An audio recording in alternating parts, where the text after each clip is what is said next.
ඇපකැලිප්ටෝ සිනමා පටය පළමු වතාවට රිලීස් වුණේ 2006 අවුරුද්දේ. ඒ ලෝකයේ බිහිවුණ විශිෂ්ට සිනමාකරුවෙක් වශයෙන් සැලකෙන මෙල් ගිබ්සන්ගේ අධ්‍යක්ෂණයෙන් ඓතිහාසික වීරකාව්‍ය සිනමා පටයක් නැත්නම් හිස්ටොරිකල් එපික් මූවී ගණයට වැටෙන මෙම සිනමා පටය දකුණු ඇමරිකාවේ උතුරු ප්‍රදේශයේ පිහිටි මායා ශිෂ්ටාචාරයේ බිඳවැටීම ආරම්භක අවධිය පිළිබඳව ඉතා ගැඹුරු අධ්‍යයනයකින් පසුව නිර්මාණය වුණ ඉතා විශිෂ්ට සිනමා පටයක් හැටියට හඳුන්වන්න පුළුවන්. ඇපකැලිප්ටෝ සිනමාපට ඔස්සේ මිනිසාගේ පැවැත්ම ශිෂ්ටාචාරවල ගැටුම් සහ මිනිස් ස්වභාවයේ ම්ලේච්ඡත්වය යන තේමාවන් ගවේෂණයට ලක් කරනවා. මෙම චිත්‍රපට ඒවා උත්කර්ෂයට නැංවීමේදී පැරණි සංස්කෘතීන්වල අභ්‍යන්තර කතන්දර ගෙනහැර දැක්වීම, මායා සංස්කෘතීන් පිළිබඳ සවිස්තර අධ්‍යයනයන් ගෙනහැර දැක්වීම සහ ගෘහ නිර්මාණ ශිල්පය පිළිබඳ සවිස්තරාත්මක අවධානය යොමු කිරීම කැපී පෙනෙනවා. විශේෂයෙන්ම මෙවැනි සිනමාපට නිර්මාණයේදී ඉතිහාසය පිළිබඳව ගැඹුරින් ගවේෂණය කරමින් මේවායේ තිරපිටපත් ගොඩනැගීම තමයි මෙහි ඇති විශේෂත්වය වෙන්නේ.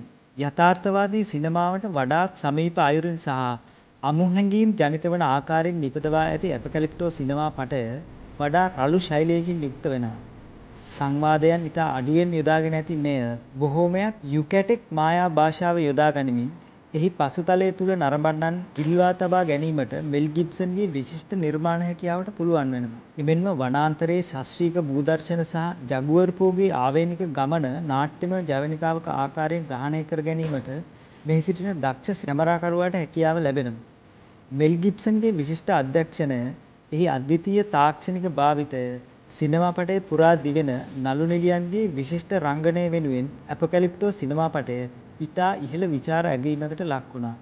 විශේෂයෙන්ම සිනමාපටය නිර්මාණය කිරීමේදී දෘෂ්ට ප්‍රයෝගවලට වඩා එය අව්‍යාජ නිරූපණයන්ගෙන් යුක්ත වීම විචාරකයන්ගේ ඉහළ පැසසුමට ලක් වුණා. විශේෂයෙන්ම එහි දෙබස්වලට වඩා රූපක මගින් ඉතා ප්‍රබල ප්‍රකාශනයක් නරඹන්නට ගෙන යාමට මෙල් ගිබ්සන් ඇතුළු කණ්ඩායම සමත් වෙනවා. මෙම චිත්‍රපටයේ සම්මාන 3ක් ඇතුළු ඇකඩමි සම්මාන ගණනාවකට නිර්දේශ වුණා. සමස්තයක් වශයෙන් ඇපකැලිප්ටෝ සිනමා පටය මානව ඉතිහාසයේ ත්‍රාසජනක බව, මානවයාගේ ඔරොත්තු දීමේ හැකියාව පිළිබඳව ගැඹුරු ගවේෂණයක් ඒකාබද්ධ කර සකසන ලද විශිෂ්ට සිනමා කෘතියක් ලෙස හඳුන්වන්න පුළුවන්. මෙල් ගිබ්සන්ගේ ඇපකැලිප්ටෝ පළමු සිනමාපටය රසවින්ද ඔබට එහි දෙවන සිනමාපටය නැරඹීමේ අවස්ථාව 2025 වර්ෂයේදී උදා වෙනවා. ඇපකැලිප්ටෝ 2 සිනමා පටයෙන්ද මානවයාගේ පැවැත්ම සහ සංස්කෘතික ගැටුම් ඉදිරියට ගෙන යාම පිළිබඳව අවධානය යොමු කරමින් එය නිමවා ඇති බවත්, එය 2025 වර්ෂයේදී ලොව පුරා ප්‍රදර්ශනය කිරීමට නියමිත බවත් එහි නිෂ්පාදක කණ්ඩායම ප්‍රකාශ කරලා තියෙනවා.